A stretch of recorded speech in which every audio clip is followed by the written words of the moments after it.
Gravity ઇન્સ્ટિટ્યૂટમાં આપણે chapter number 6 જોઈ રહ્યા હતા. ક્યુરિયોસિટી તમારી ટેક્સ્ટ બુકનું, અને આપણે પાર્ટ નંબર 1 છે એ જોઈ લીધું છે. 7.3 પહોંચ્યા છીએ. જો આપણી ચેનલ તમે સબસ્ક્રાઇબ નથી કરી તો સબસ્ક્રાઇબ કરી લો, તમારા ફ્રેન્ડ સર્કલ સુધી પહોંચાડો. બીજું એ કે તમે આગળની જેટલી સિરીઝમાં મેં એપિસોડ્સ લાઇક પાર્ટ્સ મૂક્યા છે તો એ બધા તમે જોઈ લો પાર્ટ્સ, એટલે તમને આગળના ચેપ્ટર છે એ સમજાય જાય. અને ઇવન આનો પાર્ટ 1 છે એ પણ જોઈ લો.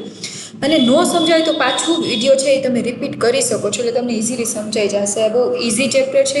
એક પણ ચેપ્ટર એવું નથી કે તમને ના સમજાય. તમને પ્રવૃત્તિને એવું બધું આપેલું છે આમાં. એનો મિનિંગ એવો છે કે તમને થોડુંક ઇઝી કરવા માગે છે, અને આપણે આ બધું જ ટોટલી પરફેક્ટલી સમજાવેલું છે.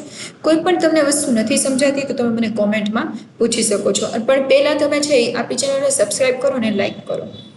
આપણે પાર્ટ નંબર 2 સ્ટાર્ટ કરીએ છીએ. હવે એમાં 7.3 તમને તાપમાનનું માપન આપ્યું છે. હવે તાપમાનનું માપન આપણે કઈ રીતે કરી શકીએ, થર્મોમીટરના ટાઈપ શું છે એ બધું આપણે હવે જોવાના છીએ. ફર્સ્ટ થર્મોમીટરનો ટાઈપ આપ્યો તમને ક્લિનિકલ થર્મોમીટર. ક્લિનિકલ થર્મોમીટર કોને કહેવાય? કે જે ડૉક્ટર છે એ આપણને ખબર હોય કે જ્યારે આપણે ડૉક્ટરને તાવ આવ્યો હોય ને બતાવવા જાય એટલે કંઈ થર્મોમીટરથી મેઝરમેન્ટ કરે કે આપણા બોડીનું ટેમ્પરેચર કેટલું છે. આપણા મોઢામાં છે એ આવી રીતનું કોઈ થર્મોમીટર યુઝ કરી શકે. આ ડિજિટલ થર્મોમીટર છે, અને આ છે ને એ જૂનું પહેલાંના ટાઈમમાં આવતું ને એ થર્મોમીટર છે. તો આ બેમાંથી કોઈ પણ યુઝ કરીને એ ચેક કરતા હોય કે આપણા બોડીનું ટેમ્પરેચર કેટલું છે. તો એને કહેવાય ડિજિટલ ક્લિનિકલ થર્મોમીટર અથવા તો ક્લિનિકલ થર્મોમીટર. તમે કદાચ આકૃતિ 7.2માં દર્શાવેલ થર્મોમીટરથી પરિચિત હશો, જેનો ઉપયોગ આપણા શરીરનું તાપમાન માપવા માટે થાય છે. એટલે આ થર્મોમીટર છે એ આપણે બધાએ જોયેલું હશે જ, કે નોર્મલી બધાએ જોયેલું જ હોય. ન જોયું હોય તો કાંઈ વાંધો નહીં, અહીંયા જોઈ લો. આવી રીતનું થર્મોમીટર હોય, અને એ છે એ આ ટીપ પોઈન્ટ હોય ને એ તમારે તમારા મોંની અંદર રાખવાનો હોય છે, અને એમાંથી તમે મેઝરમેન્ટ કરી શકો છો. મોં ઉપર રાખો ને એટલે બીપ એવો કંઈક અવાજ આવે, અથવા તો કલર ચેન્જ થાય, રેડ લાઇટ થાય, એટલે આપણને ખબર પડી જાય કે હવે આપણું બોડીનું ટેમ્પરેચર મપાઈ ગયું છે. તેને ક્લિનિકલ થર્મોમીટર કહેવામાં આવે છે. તાપમાન માપવા માટે યુઝ થાય છે એને. આવા થર્મોમીટર તાપમાનને આંકડાકીય રૂપે દર્શાવે છે. અહીંયા જો તમને 37 ડિગ્રી સેલ્સિયસ બતાવ્યું તો એક આંકડો બતાવ્યો છે. એમાં તમારે એકદમ નિરખાઈથી જોવું નથી પડતું. આમાં તમારે પરફેક્ટલી જોવું પડે કે આ જે પારો છે એ ક્યાં સુધી પહોંચ્યો છે, ક્યાં નહીં. આમાં એવું કંઈ થતું નથી. આ થર્મોમીટરને ડિજિટલ ક્લિનિકલ થર્મોમીટર કહેવામાં આવે છે, અને તે બેટરીથી ચાલે છે. શું કીધું છે? આને ક્લિનિકલ ડિજિટલ થર્મોમીટર કહેવાય. ખબર પડી ગઈ? ડિજિટલ શું કામ કીધું? કેમ કે અહીંયા છે એકદમ આંકડા વ્યવસ્થિત બતાવવામાં આવે છે, તો કોઈ પણ જાતની પીંછવણ આમાં રહેતી નથી. અને એ છે બેટરીથી ચાલે છે. અંદર બેટરી હોય એનાથી ચાલે છે. જ્યારે આ થર્મોમીટરને કોઈ વ્યક્તિના શરીરના સંપર્કમાં રાખવામાં આવે છે ત્યારે તે શરીરનું તાપમાન માપે છે. તો બધાને ખબર જ છે. સામાન્ય રીતે તાપમાન માપવા માટે ક્લિનિકલ થર્મોમીટરમાં સેલ્સિયસ માપક્રમનો ઉપયોગ થાય છે. અને સેલ્સિયસ માપક્રમનો ઉપયોગ થાય તો એને કઈ રીતે ડિનોટ કરી શકાય છે? તમને નીચે આપ્યું છે. આ માપક્રમ પર તાપમાનનું એકમ ડિગ્રી સેલ્સિયસ છે, ને ડિગ્રી સેલ્સિયસને આવી રીતે તમે લખી શકાય. ઉપર ડિગ્રીનો સિમ્બોલ અને નીચે સેલ્સિયસનો કેપિટલ C. એટલે એ તમને આવડવું જોઈએ કઈ રીતે ડિનોશન થાય.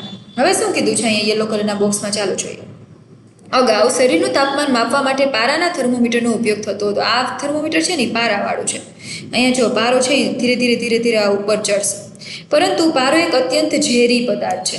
પારો ઝેરી પદાર્થ છે એવું શું કામે કીધું છે? પારો છે ને મર્ક્યુરી, એનાથી ઘણા બધા એવા ડિઝીઝ થઈ શકે તમારા બોડીમાં જો એ જમા થાય ને તો.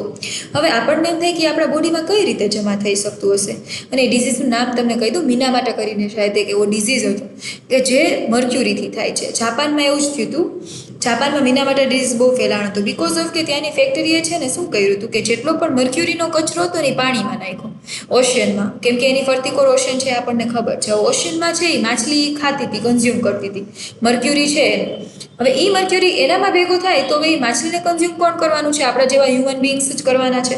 એટલે ત્યાંના લોકોમાં આ ધીરે ધીરે માછલી ખાવાથી મર્ક્યુરી જમા થતો ગયો, અને આ મર્ક્યુરી જમા થયો તો એને મિનામાટા ડિઝીઝ છે એ એકદમથી બધાને ફેલાઈ ગયો. એમાં બ્લેક થઈ જાય તમારા પગ ને એ બધું, આમ ખોટું પડવા માંડે એવું થઈ જાય, આખી સ્કીન ને એવું બધું થાય. તો આ છે ઝેરી છે, કેમ કે તમારા બોડીમાં જમા થશે તો તમને સરખી રીતે તમારી હેલ્થ છે એ જીવવા નહીં દે, એ રીતનો ડિસીઝ છે.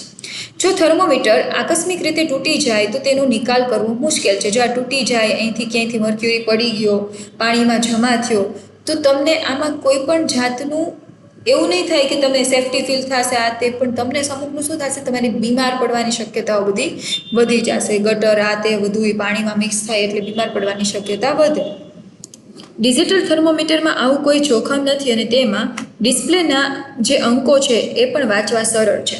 ડિજિટલ થર્મોમીટર ઇઝી છે તો આપણને ખબર પડી જ ગઈ ને, એમાં આપણે આમ બધું જોવા નથી જવું પડતું, એક અહીંથી જે કંઈ પણ લાઈન છે એ બધી જોવા નથી જવી પડતી, એમાં ડાયરેક્ટ આંકડા બતાવી દે તમારું બોડીનું ટેમ્પરેચર આટલું છે.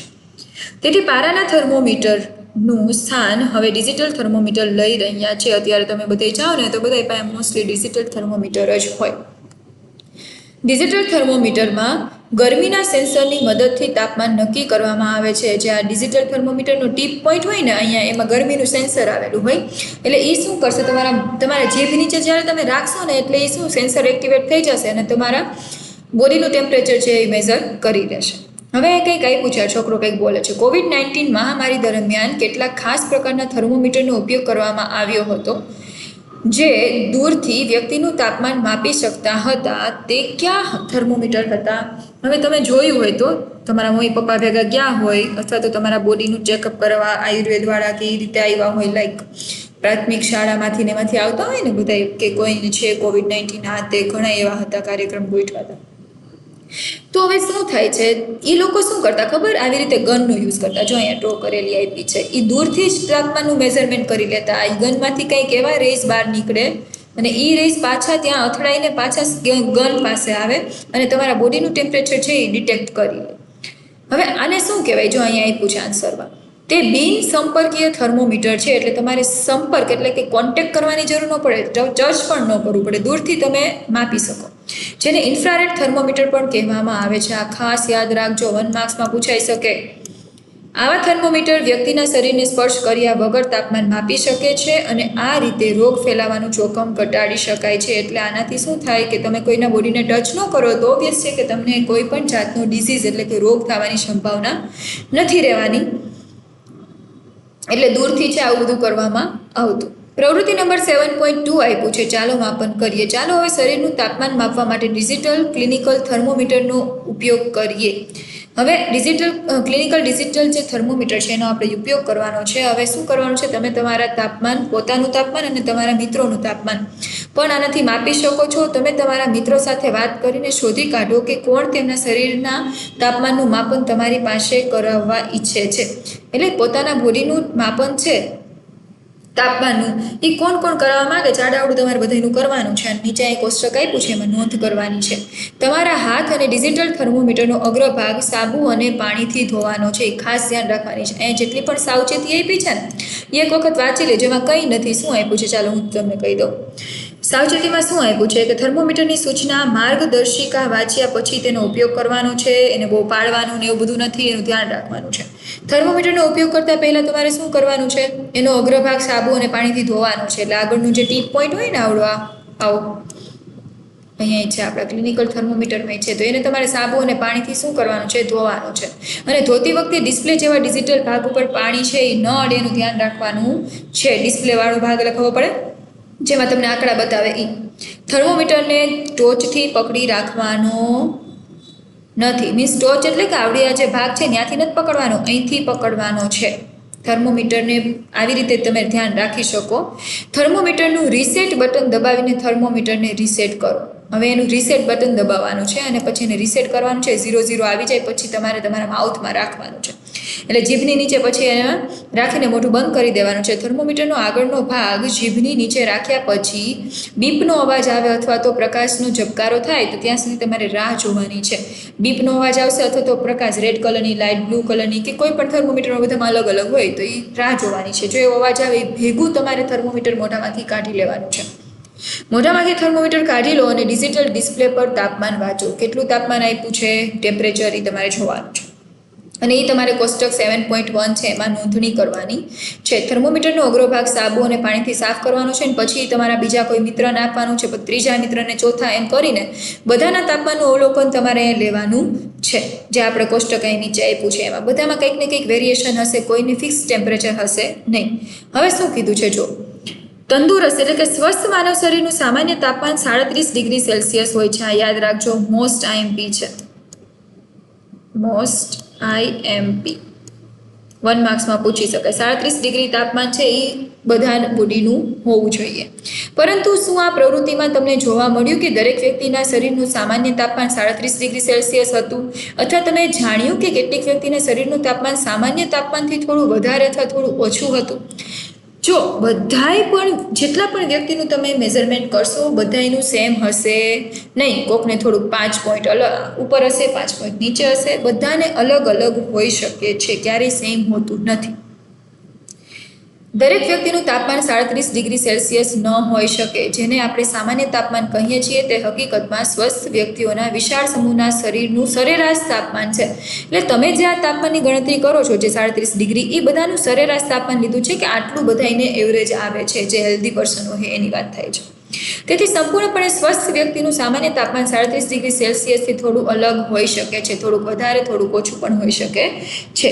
કોઈ વ્યક્તિના શરીરનું તાપમાન ઘણા પરિબળો ઉપર આધાર રાખે છે, જેમ કે એની ઉંમર છે, દિવસનો સમય છે અને પ્રવૃત્તિનું સ્તર છે.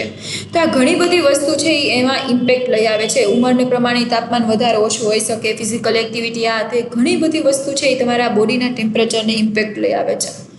હવે તમને એક ક્વેશ્ચન પૂછ્યો છે, શું પુખ્ત વયના લોકોની તુલનામાં નાના બાળકોના શરીરનું તાપમાન સામાન્ય રીતે થોડું વધારે હોય છે? પુખ્ત વયના વ્યક્તિનું તાપમાનની હારે સરખામણી કરીએ તો એ તમે આગળની જ્યારે પ્રવૃત્તિ કરશો, આ તમારા ફ્રેન્ડ સાથે અને તમારા ફેમિલી સાથે પણ કરી શકો, તો તમને આસાનીથી ખબર પડી જશે કે કોના ટેમ્પરેચરમાં વધારો હોય છે અને કોના ટેમ્પરેચરમાં ઘટાડો હોય છે. મોસ્ટલી નાના બાળકોની એક્ટિવિટી વધારે હોય છે, તો એના ટેમ્પરેચરમાં કદાચ વધારો આવી પણ શકે. તો એના આન્સર છે એ તમે તમારી રીતે જ્યારે બધું અવલોકન કરો છો ત્યારે લઈ શકો છો. આપણે અહીંયા સુધી ચેપ્ટર રાખીએ. પાર્ટ નંબર 3માં હવે નેક્સ્ટ જોશું. એમાં બધું જે આ કોઈ પણ તાપમાનના માપક્રમ છે, જે યુનિટ છે, એ બધું આપણે જોવાના છીએ. ધેન એસઆઈ યુનિટ તાપમાનનું શું છે, એ બધી વસ્તુ આપણે હવે પાર્ટ નંબર 3માં જોશું. આપણી ચેનલ તમે સબસ્ક્રાઈબ નથી કરી તો ચેનલ સબસ્ક્રાઈબ કરો. તમારા ફ્રેન્ડ્સ સુધી છે એ આ વિડીયો પહોંચાડો, એટલે એને પણ છે એ કોઈ સ્ટડીમાં છે ઇન્ટરેસ્ટ ન આવતો હોય તો ઇન્ટરેસ્ટ આવી શકે અને ઇઝીલી છે એ આપણા કન્સેપ્ટ સમજી શકે. અને તમે પણ જો એક વખત નથી સમજાતું તો સેકન્ડ ટાઈમ વિડીયો જોઈને સમજી શકો છો. ટ્રાય કરતી રહેવાની છે. Try to try will be success. So આપણે નેક્સ્ટ પાર્ટમાં મળીએ.